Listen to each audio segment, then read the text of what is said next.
Hello students, let's see this question.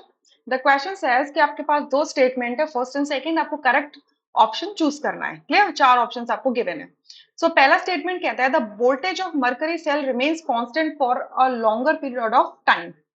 सो ये statement यहाँ से क्या है, बिल्कुल ट्रू है। जनरली जो मरकरी सेल्स की जो वोल्टेज होती है वो 1.35 वोल्ट होती है एंड एक कांस्टेंट रहती है बहुत लंबे समय तक। ये स्टेटमेंट ट्रू है। आपके जो मरकरी सेल्स होते हैं वो प्राइमरी सेल्स होते हैं। मतलब अगर आपने एक बार उन्हें यूज कर लिया तो वो डिस्चार्ज हो जाएंगे। आप उसको फर्दर यूज नहीं कर सकते, आप उसे रिचार्ज नहीं कर सकते। ठीक है? तो वो प्राइमरी सेल्स होते हैं, प्राइमरी बैटरीज होती हैं। क्लियर?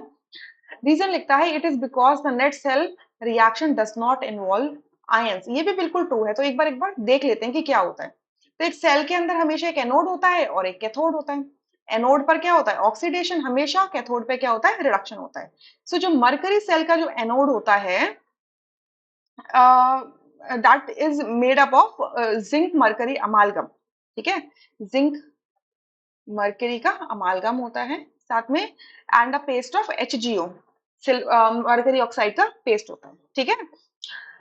एंड सॉरी, एनोड पर नहीं होता, मतलब ऐसे समझाना चाह रही हूँ कि जो मरकरी सेल होता है it consist of zinc and mercury amalgam as anode and a paste of mercury oxide and carbon as cathode. Clear? So anode पे तो आपका ये होगा। अब क्योंकि यहाँ पर आपने ये जो इलेक्ट्रोलाइट इसके अंदर लेते हैं वो पेस्ट होता है पोटेशियम हाइड्रोक्साइड का एंड जिंक ऑक्साइड का, तो बेसिक कंडीशन आप प्रोवाइड करवा रहे हो। ठीक है? बेसिक कंडीशन रहती है। सो ये बेसिक कंडीशन में इसको बैलेंस कर लेते हैं, तो ये क्या बन जाएगा? जिंक का जिंक ऑक्साइड बन जाएगा सॉलिड फॉर्म में, प्लस आपका H2O प्लस 2 इलेक्ट्रॉन्स यहाँ से रिलीज हो जाएंगे। ठीक है? एनोड पे क्या होता है? सिंस एनोड क्या होता है, कार्बन का होता है, उस पर पेस्ट लगा रहता है silver mercury oxide, not silver, mercury oxide का। सो यहाँ पर भी बेसिक कंडीशन सेम रहेगी। तो ये यहाँ से दो इलेक्ट्रॉन अब्सॉर्ब करके क्या बन जाता है? मरकरी लिक्विड बन जाता है, Hg लिक्विड बन जाता है एंड हाइड्रोक्साइड रिलीज कर देता है। ठीक है? सो आप अगर इसकी ओवरऑल रिएक्शन देखोगे तो इसकी जो ओवरऑल रिएक्शन होती है वो ये है।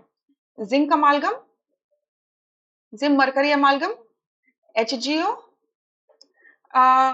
Gives you ZnO plus Hg liquid.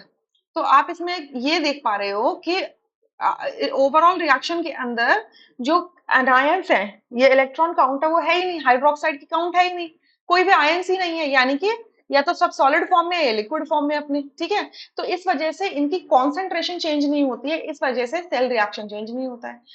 इस वजह से आपका कांस्टेंट रहता है। तो दोनों ही करेक्ट है, इस वजह से आपका ए ऑप्शन करेक्ट होगा, rest are incorrect. I hope you understood. Thank you.